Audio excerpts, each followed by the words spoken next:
Queridos amigos, estamos de volta para estudarmos um pouco mais desse livro magnífico. Aliás, qual livro espírita que não é magnífico? Porque todos eles trazem esclarecimento para os nossos espíritos.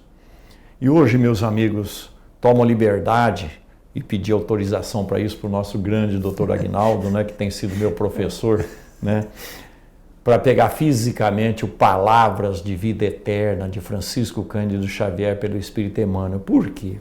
Porque a lição de hoje, meus amigos, eu gostaria de fazer uma leitura inicial, não toda a matéria trazida por Emmanuel a Chico Xavier, só para a gente introduzir o nosso raciocínio. Então eu peço licença ao doutor, à equipe e a todos vocês para ler o início desse capítulo 14, que tem como título Benignidade, que é a lição que nós temos que estudar hoje. E Emmanuel vai utilizar de uma palavra de Paulo, o apóstolo, onde ele diz para os Efésios, no capítulo 4, versículo 32, ele diz assim: sede uns para com os outros benignos, compassivos, perdoando-vos uns aos outros, como também Deus em Cristo vos perdoou. Meus amigos, o Senhor já havia dito para nós, fazermos para o próximo aquilo que nós gostaríamos que fosse feito para nós. E ele diz isso em função do que já estava escrito no Antigo Testamento. Então, Paulo está repetindo o que o Senhor disse em função do que já estava escrito no Velho Testamento. Emmanuel está transmitindo para nós quase 2000 anos depois. Então significa que sobre benignidade nós precisamos estudar muito para colocar em prática no dia a dia de nossas vidas. Então Emmanuel diz o seguinte: meditemos na tolerância divina, tolerância de Deus, para que não venhamos a cair nos precipícios da violência, que tem muita inclinação em nós e na sociedade nos dias de hoje, ainda depois de 2000 anos do Cristo, com relação à violência. Quanto nós vemos isso ainda, e às vezes nós mesmos sentimos raiva, sentimos um determinado ódio, uma determinada vontade de nos vingar, nós que conhecemos o Evangelho, nós que conhecemos até a doutrina espírita. Continua Emmanuel: basta refletir na desculpa incessante do céu as nossas fraquezas e crueldades, à frente do Cristo, para que abracemos a justa necessidade da compaixão infatigável uns para com os outros. Desce Jesus da espiritualidade solar, dissipando-nos a sombra, negando-lhes guarida. Negamos-lhe guarida para o Senhor. O Supremo Senhor, porém, não nos priva de sua augusta presença. Meus amigos, por que eu tive a ideia e a vontade de ler sobre isso? Falo por mim mesmo, da minha própria experiência. Porque como dirigente espiritual, dirigente doutrinário, dirigente administrativo de centro espírita, publicador dos ensinos da doutrina e do Evangelho, ainda tenho muitas inclinações infelizes nesse campo. Então é muito importante que a gente compreenda que nós estamos na vida física passando por experiências para melhorar o nosso espírito no campo da moralidade e, consequentemente, nós precisamos ter em mente que o Senhor Jesus, que é o espírito construtor de tudo aquilo que existe nesse planeta, é, portanto, um espírito puro, garantiu para nós: eu não vos deixarei órfãos. Então o Senhor ainda caminha conosco. E a benignidade que surge é a dele e que nós precisamos colocar em prática junto à família que nós vivemos, junto à sociedade na qual estamos inseridos, e dessa forma nós vamos aproveitando a oportunidade reencarnatória para a gente se transformar num espírito melhor, porque nós voltaremos para o mundo dos espíritos e chegará um momento em que nós temos que fazer uma reflexão, uma reanálise, ou uma análise daquilo que vivemos, daquilo que fizemos e se nós progredimos espiritualmente, porque nós encarnamos para o progresso espiritual, não o progresso material. E quase sempre a gente se perde nisso aqui na Terra, querendo um crescimento material e social. E claro, meus amigos, já tomei muito tempo de vocês sem apresentá-los novamente, o nosso querido doutor Aguinaldo, e passamos por isso a voz a ele, pedindo desculpa pelo excesso, viu, doutor, de introdução ao raciocínio aqui. Cabe, com toda honestidade, não aceitar a colocação do Navarro dizendo que ele aprende comigo. Pelo contrário, eu tenho aprendido muito com ele, porque ele também é um extremo estudioso da doutrina, extremado estudioso da doutrina.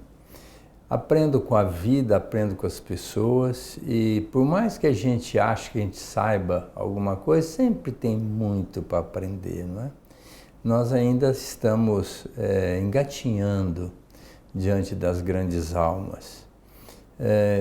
Em se tratando da benignidade, nós temos que nos reportar à pergunta 886 do Livro dos Espíritos, quando Kardec pergunta como Jesus via a caridade, né? Porque a doutrina espírita está estribada em cima de uma pilastra. Lógico que não é uma única, são várias pilastras, né, vários pilotis, mas uma delas é fora da caridade não há salvação. Ou seja, para nós nos tornarmos instrumentos divinos, nós precisamos agir com caridade. E qual que é essa definição de caridade segundo a visão de Jesus? O benfeitor disse assim, bom, primeiro, bondade, né? Ser benevolente. Então, ele já enaltece a importância da benignidade, da bondade da pessoa. Segundo, a indulgência, aceitar a pessoa como ela é. E terceiro, perdoar incondicionalmente as ofensas. Então, quando Paulo faz essa referência aos Efésios, ele está referindo à caridade. Pura e simplesmente a caridade, como forma da gente se elevar e evitar problemas e até mesmo ter mérito para ser perdoado por Deus. Porque na proposta de Jesus no Sermão do Monte, ele deixou muito claro, sede misericordiosos para obterdes a misericórdia. Então, nós vamos ter um pouco mais de complacência divina sendo complacente com o outro. Senão a gente vai nessa dureza de coração, na vingança, na falta da benignidade que Paulo fez referência, nós vamos arrumando compromissos e vamos enleando o nosso espírito numa teia que às vezes vai nos tornando cada vez mais complicados.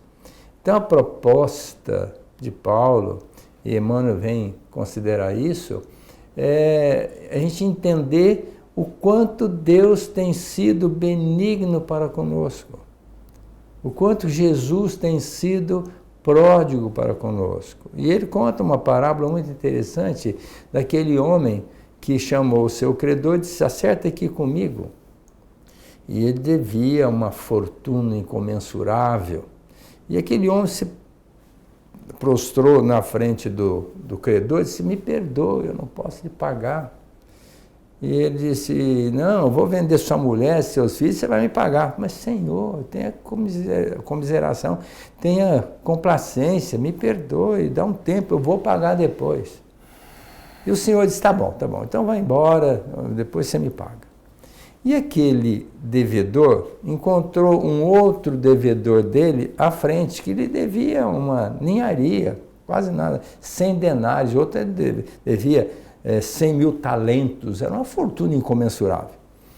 E ele disse, não, agora você vai acertar comigo, mas eu não tenho como acertar com você, me perdoe, dá um tempo para mim, depois eu te pago. Não, você vai ser preso, vender sua mulher, seus filhos, e esse dinheiro vai ressarcir a sua dívida.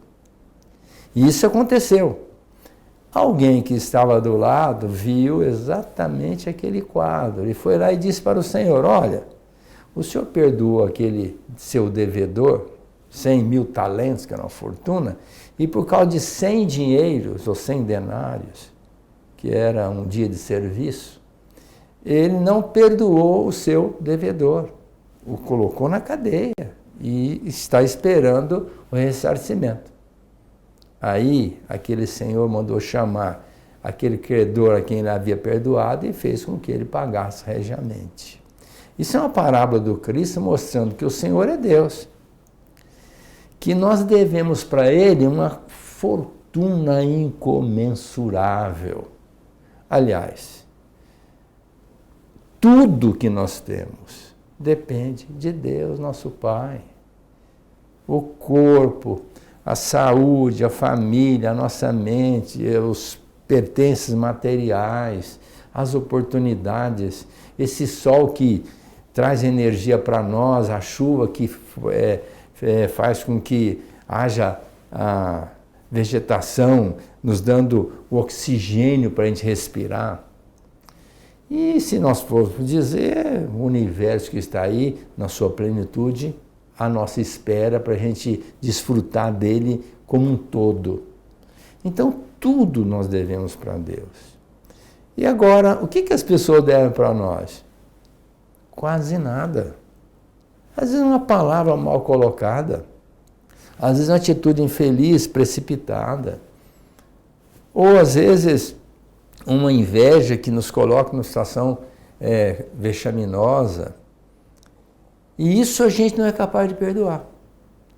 A gente vai e cobra da pessoa e a coloca numa situação difícil perante a comunidade ou perante uma situação a qual ela está jungida por conta daquela atitude infeliz, e a gente cobra e vinga e planeja qualquer tipo de atitude infeliz para que a pessoa seja exposta a um sofrimento, a um ridículo. Aí o Emmanuel vai colocar para nós, se Deus dá para nós tudo e mais alguma coisa, que direito nós temos de ficar cobrando os outros? Daí a importância do verdadeiro sentido da caridade, a bondade para com todos, a indulgência para com as faltas alheias e o perdão incondicional das ofensas, porque o perdão é a mola mestra da paz. Quer ter paz, perdoe. Quer se acrisolar, se ver preso, não perdoe. Pelo contrário, haja com cobrança, com violência. Mas, como o Emmanuel coloca, nós temos que desenvolver dentro de nós um sentimento de amor, envolvendo as pessoas, o que nos dá a condição de uma vida mais plena, mais feliz. É interessante essa questão, meus amigos, porque leva a gente a ter que olhar naturalmente, ter que olhar dentro de nós próprios, né? E quando a gente estuda a doutrina espírita, e começando lá pelo Livro dos Espíritos, nós vamos encontrar duas questões muito interessantes a esse respeito, que são as questões 919 e 919A, que Santo Agostinho vai responder e explicando de que forma a gente vai, evidentemente, progredir, nos transformando em pessoas benignas, né? Carregando o nosso comportamento de benignidade, né? De bondade mesmo. Então, o que ele fala para nós que é a única solução, vamos dizer, mais, portanto, mais produtiva, é olhar a si mesmo, né? Passar em revista o que nós fazemos. E ele disse na questão 919A o que é que ele fazia, que acabou fazendo ele se transformar num santo, né? Diante da humanidade, que faz parte até da implantação do Consolador prometido por Jesus aqui na Terra, que é a própria doutrina espírita. Ele diz que à noite, antes de dormir, ele passava em revista tudo o que ele tinha vivido aquele dia na vida de relação com as pessoas. E quando ele terminava de analisar o que é que ele havia feito para os outros, inclusive as coisas que ele concordava ter sido feito bem, ele se colocava, e ele ensina a gente nesse sentido, de nos colocarmos no lugar dos outros recebendo aquilo que nós fizemos. Porque uma coisa é nós acharmos que estamos certos, outra coisa é nós experimentarmos aquilo que as pessoas acham que elas estão certas. Então é um exercício que ele fazia para iluminar o seu próprio raciocínio, consequentemente o seu próprio espírito, para ir modificando o jeito de ser aqui na Terra. Porque ser bom não significa quando a gente faz o bem para os outros interessado em algumas coisas aqui na terra. Ser bom é fazer o que precisa ser feito de acordo com a lei de Deus, a lei natural, claro, desenvolvendo, portanto, o sentimento amor, né? Porque o amor, ele é um processo de distribuição de um sentimento que não quer nada em troca. O Senhor Jesus disse o quê? Né? Lá já crucificado, Pai, perdoa, eles não sabem o que estão fazendo.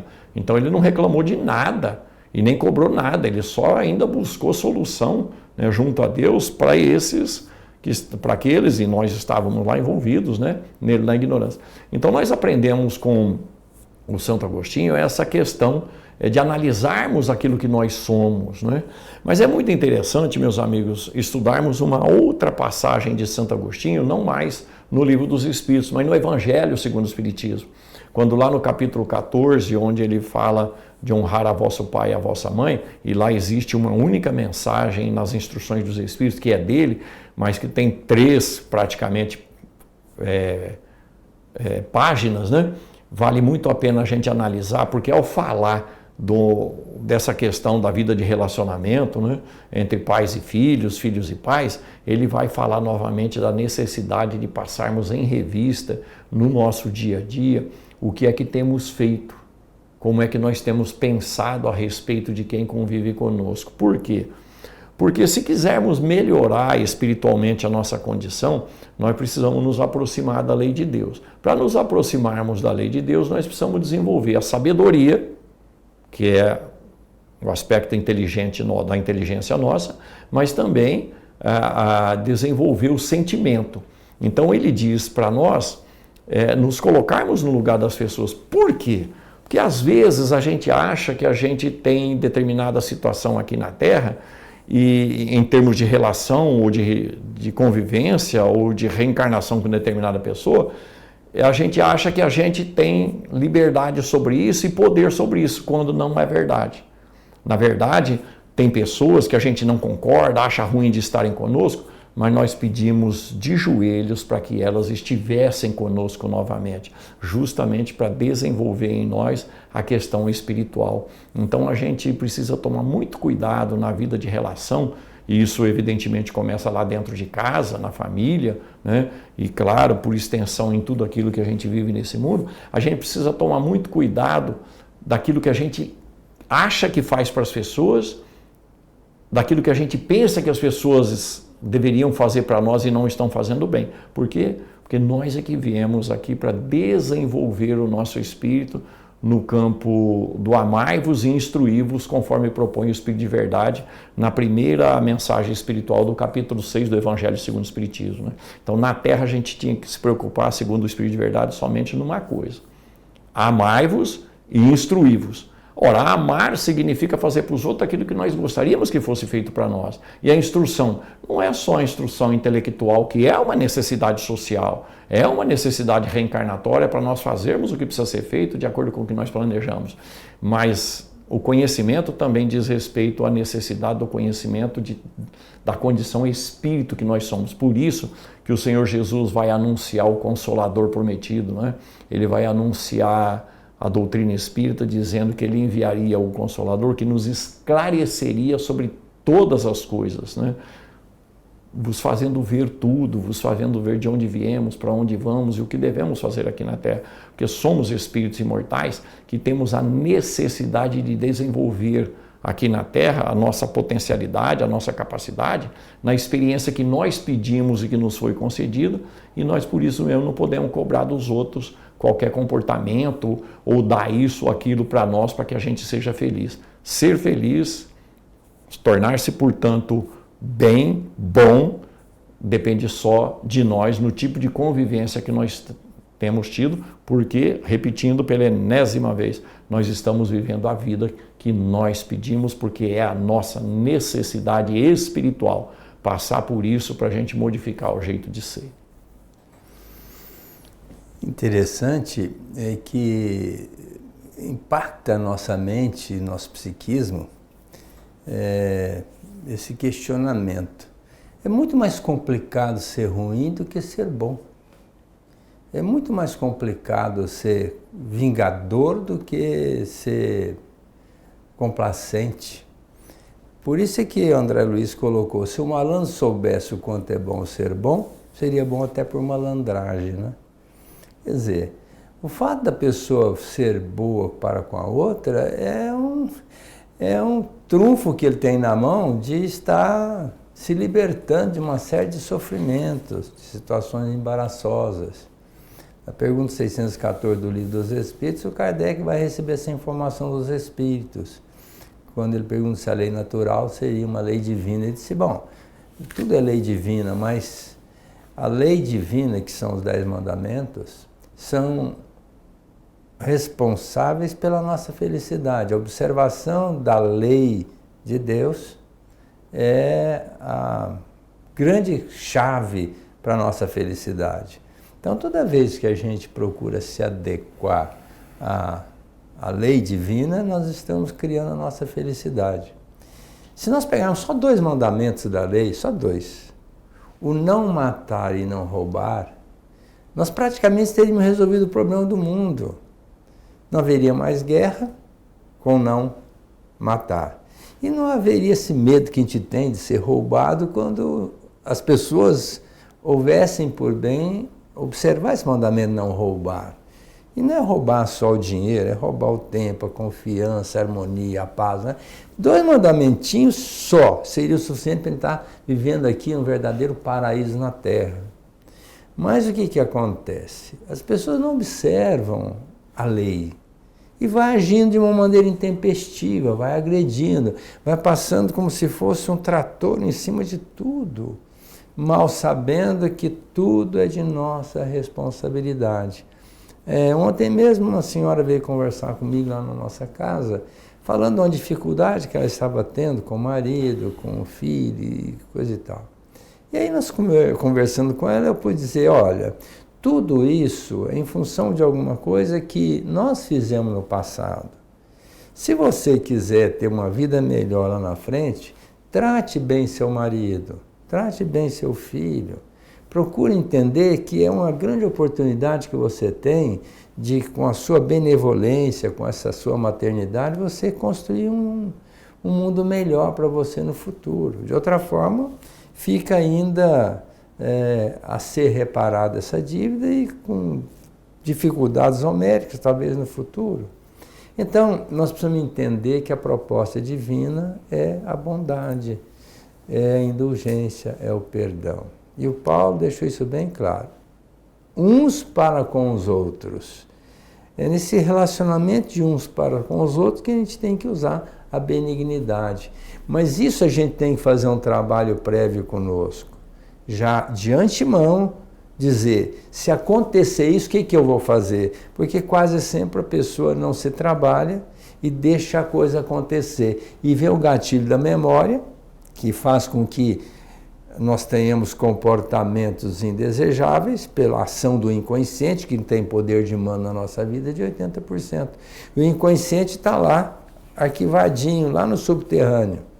Mas na hora ele assume uma proposta infeliz e nos coloca em situação embaraçosa. Então é importante que a gente trabalhe o consciente. Ou seja, se alguém me ofender, eu vou perdoar. Se alguém fizer isso, eu vou agir assim, sempre procurando se moldar à lei divina. E com isso, a gente vai construindo a nossa libertação. Conhecereis a verdade, segundo Jesus, e a verdade vos libertará. E a verdade está inserida na lei de Deus, que Jesus fez questão de dizer que não veio contrariá-la, mas vivenciá-la, confirmá-la, ratificá-la. Então, Jesus é o caminho, Deus é o fim dessa jornada, chegarmos até Ele com a pureza de alma.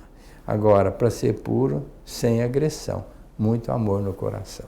Um grande abraço a todos e até a semana que vem. E amigos, nós estamos terminando as nossas reflexões e assim como nós começamos hoje com Palavras de Vida Eterna, vamos encerrar com ele.